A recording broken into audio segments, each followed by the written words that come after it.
تذكر يوما كنت تعانق دمعة الفكر على رسوله الكريم أما بعد فأعوذ بالله من الشيطان الرجيم بسم الله الرحمن الرحيم إن النفس لأمارة بالسوء صدق الله العظيم 1443 ہجری کے رمضان المبارک کا 5واں روزہ اللہ تعالیٰ کی توفیق سے ہم نے آج رکھا وللہ الحمد۔ یہ جتنی عبادات ہیں اگر ہم غور کریں تو اس میں سختی ہے، نماز میں سختی ہے،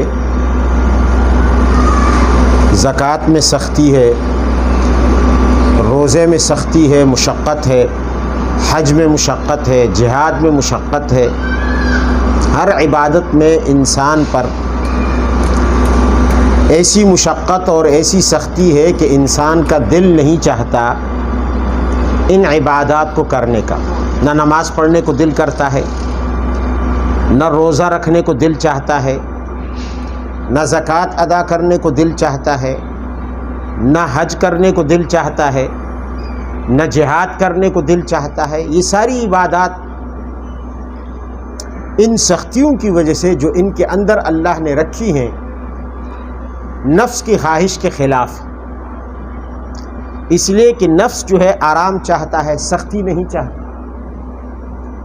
اب اس نفس کو ان عبادات کی طرف لانے کے لیے مجاہدے کی ضرورت ہے، اس نفس کو سختیوں کے برداشت کرنے کی عادت ڈلوانے کی ضرورت ہے۔ تو سلف صالحین، اولیاء کرام، وہ ہمیشہ اس نفس کی تربیت کرتے تھے، اور جیسے ایک مجاہد کی ٹریننگ بہت سخت ہوتی ہے، اسی طرح اس نفس کو بھی سخت ٹریننگ دیا کرتے تھے اور انتہائی سختیوں سے گزارتے تھے، تاکہ جب ان سخت سختیوں سے نفس گزر کر ٹرین ہو جائے گا اور اس کی تربیت ہو جائے گی، تو پھر عبادات کے اندر جو اللہ تعالیٰ نے ان سے کئی گنا کم سختی رکھی ہے، نفس ان کو بھی برداشت کر سکے گا، بلکہ خوشی سے برداشت کرے گا۔ ایک بزرگ ہیں حضرت احمد ابن محمد ابن البغوی النوری، بہت بڑے بزرگ گزرے ہیں رحمہ اللہ، اور ابو الحسین نوری کے نام سے بھی مشہور ہیں۔ تو حضرت احمد نوری، ان کا واقعہ ذکر کیا ہے ابو الفضل الہروی نے۔ وہ کہتے ہیں کہ مجھے یہ واقعہ بیان کیا جعفر ابن زبیر ہاشمی نے، بڑے صاحب کرامت بزرگ تھے، ان کے ہاتھ سے اللہ تعالیٰ اپنی قدرت کے کرشمے دکھاتا تھا۔ ایک دفعہ غسل کرنے کے ارادے سے پانی میں اتر گئے، کنارے پر کپڑے اتار کر غسل کر رہے ہیں، تو اتنے میں ایک چور آیا، اس نے دیکھا کہ کنارے پر کپڑے پڑے ہوئے ہیں، اس نے وہ کپڑے اٹھائے اور یہ جا وہ جا، آنن فانن غائب ہو گیا۔ اب حضرت احمد ابن محمد النوری رحمہ اللہ پانی کے اندر ہیں، اور جب انہوں نے دیکھا غسل سے فراغت کے بعد کہ کپڑے نہیں ہیں تو پریشان ہوئے۔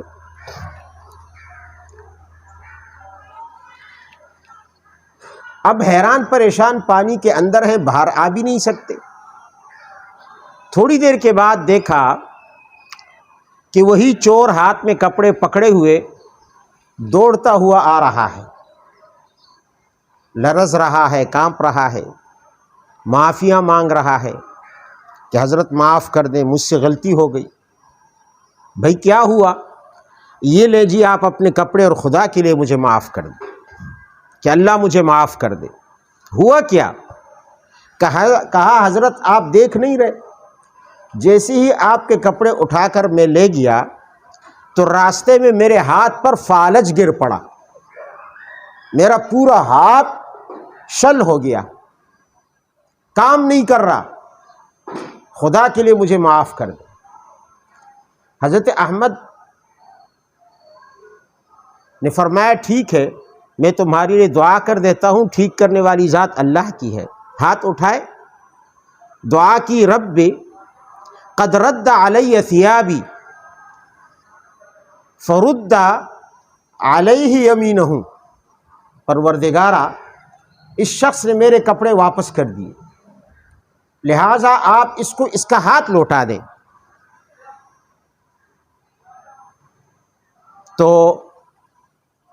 راوی کہتے ہیں جعفر ابن زبیر کہ جیسے ہی آپ نے یہ دعا مانگی اس شخص کا ہاتھ ٹھیک ہو گیا آنن فانن، اور بڑی شکر گزاری کے ساتھ وہ وہاں سے رخصت ہوا۔ یہ مقام حضرت کو کیسے ملا؟ ادھر دعا کی، ادھر دعا قبول ہوئی، ادھر کپڑے چھینے گئے، ادھر اللہ تعالیٰ کا غضب اس شخص پر نازل ہوا۔ یہ مقام ایسے نہیں ملا، یہ انہوں نے اپنے باطن کو خوب نکھارا، سنوارا، باطن کی صفائی کی، جب نکھر کر تیار ہو کر وہ سامنے آئے تو اللہ تعالی ان کی مرضی کے مطابق، ان کی پسند اور خواہش اور چاہت کے مطابق فیصلے کرنے لگا، کیونکہ انہوں نے اپنے نفس کی تربیت کی، سخت تربیت، جیسے ایک فوجی تربیت ہوتی ہے، ایک مجاہدانہ تربیت ہوتی ہے۔ چنانچہ ابو الفرج الورسانی روایت کرتے ہیں، وہ کہتے ہیں کہ میں نے علی بن عبد الرحیم سے سنا حضرت احمد کا ایک واقعہ کہ علی بن عبد الرحیم کہتے ہیں کہ میں نے دیکھا کہ حضرت احمد النوری رحمہ اللہ، ان کے دونوں پیر ایسے پھولے ہوئے ہیں، پیروں پر ورم آیا ہوا ہے، یہ پیر بھی پھولا ہوا ہے اتنا موٹا، یہ پیر بھی پھولا ہوا ہے۔ تو میں نے پوچھا کہ حضرت یہ آپ کے پیروں پر ورم کیسے؟ فرمایا اس کا بڑا عجیب واقعہ ہے۔ واقعہ یہ ہے کہ ایک دن میرے دل نے مجھ سے مطالبہ کیا، میرے نفس نے، میرے دل نے مطالبہ کیا کہ بھئی کھجور کھلاؤ۔ دل نے کہا کہ بڑا جی کرتا ہے کھجور کھانے کو، آپ مجھے کھجور کھلاؤ۔ میں نے انکار کیا، میں نے کہا نہیں کھلاؤں گا۔ اس نے کہا، پھر دل نے آگے سے اصرار کیا، پھر کہا، مطالبہ کیا کہ کھجور کھلاؤ، میں نے انکار کیا۔ اب میرے اور دل میں کشمکش شروع ہو گئی، وہ کہہ رہا ہے کھجور کھلاؤ۔ اچھا بات کھجور کی ہو رہی ہے، حلال چیز ہے، شراب کی نہیں ہو رہی، خنزیر کی نہیں ہو رہی، کسی اور حرام چیز کی نہیں ہو رہی، ایک پاک چیز ہے، پھل ہے۔ تو دل کہتا ہے میرا کہ مجھے کھجور کھلاؤ، اور میں کہتا ہوں کہ اے دل نہیں کھلاؤں گا۔ یہ کشمکش چلتی رہی، یہاں تک کہ دل نے مجھے اتنا مجبور کیا کہ میں چلا گیا بازار، میں نے کھجور خریدے اور میں نے کہا کھا۔ اپنے دل سے کہا، اپنے نفس کو خطاب کر کے کہا کہ بے شرم، باز نہیں آ رہا تھا، مجھے تو نے مجبور کیا کہ یہ دل چاہ رہا ہے، چلو کھا۔ تو حضرت احمد نوری فرماتے ہیں کہ میرے دل نے اس دن بڑا خوش ہو کر کھجور کھائے۔ تو میں نے اس سے کہا کہ میں نے تیری خواہش پوری کر دی، اب میری ایک خواہش ہے وہ تو پوری کر دے۔ تو میرے دل نے، میرے نفس نے مجھ سے کہا کون سی خواہش؟ میں نے کہا چل اب اٹھ نماز پڑھ۔ اس نے کہا میرا دل تو نہیں کرتا۔ بڑا زور لگایا، اب میری اس کی کشمکش شروع ہو گئی، میں نے کہا چل نماز پڑھ۔ اس نے کہا میرا دل نہیں ہو رہا، میرا دل مجھ سے اب نماز کا مطالبہ ماننے سے انکاری ہے اور انکار کر رہا ہے۔ جب کافی دیر گزری، میرے اور نفس کی یہ کشمکش رہی، تو مجھے آیا غصہ۔ میں نے کہا نماز تو تجھے پڑھنی ہی پڑھنی ہے، چھوڑوں گا نہیں، لیکن تجھے سزا بھی دوں گا۔ اور سزا کیا؟ کہا اس دن میں نے قسم کھائی کہ خدا کی قسم میں 50 دن تک زمین پر بیٹھوں گا نہیں، 50 دن تک زمین پر بیٹھوں گا نہیں تاکہ تجھے سزا ملے اے نفس، تو نماز سے روک رہا ہے مجھے۔ کہنے لگے وہ دن اور آج کا دن میں زمین پر نہیں بیٹھا اپنے نفس کو سزا دینے کے لیے، جس کی وجہ سے میرے پیروں پر ورم آ گیا اور میرے پیر سوج گئے۔ یہ مقام، یہ دیکھو اب کون اپنے نفس کے ساتھ، ہم تو سب اپنے نفس کے سامنے ہتھیار ڈال دیتے ہیں، جو دل چاہتا ہے وہ کر لیتے ہیں، پھر کہتے ہیں دل کرتا ہے۔ تو دل افرأیت من اتخذ الہہ ہوا، قرآن کہتا ہے کہ تم نے اس شخص کو دیکھا جس نے اپنے دل کو خدا بنا لیا۔ تو خدا ہم نے بنایا ہے۔ یہ جو سلف صالحین تھے یہ خدا نہیں بناتے تھے، یہ دل کو اپنا غلام بناتے تھے اور نافرمانی پر اس کو سزا دیتے تھے۔ تب جا کے یہ مقام ان کو نصیب ہوا کہ پھر جب وہ ہاتھ اٹھاتے کہ یا اللہ اس کا فالج زدہ ہاتھ ٹھیک کر دے، تو سیکنڈوں میں وہ ہاتھ ٹھیک ہو جاتا۔ آج ہم دعائیں مانگتے ہیں، اثر نہیں ہوتا، اس لیے کہ ہمارا اندر کا جو نفس ہے وہ ہمارا غلام نہیں ہے، وہ آج بھی سرکش ہے۔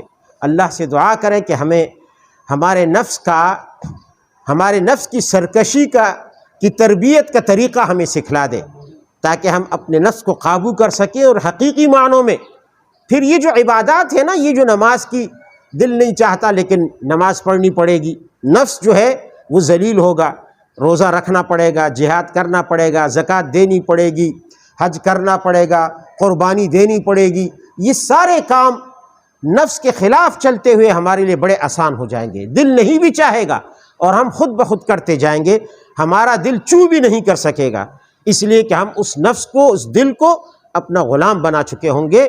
پھر وہ ہماری مرضی پر چلے گا، ہم اس کی مرضی پر نہیں چلیں گے۔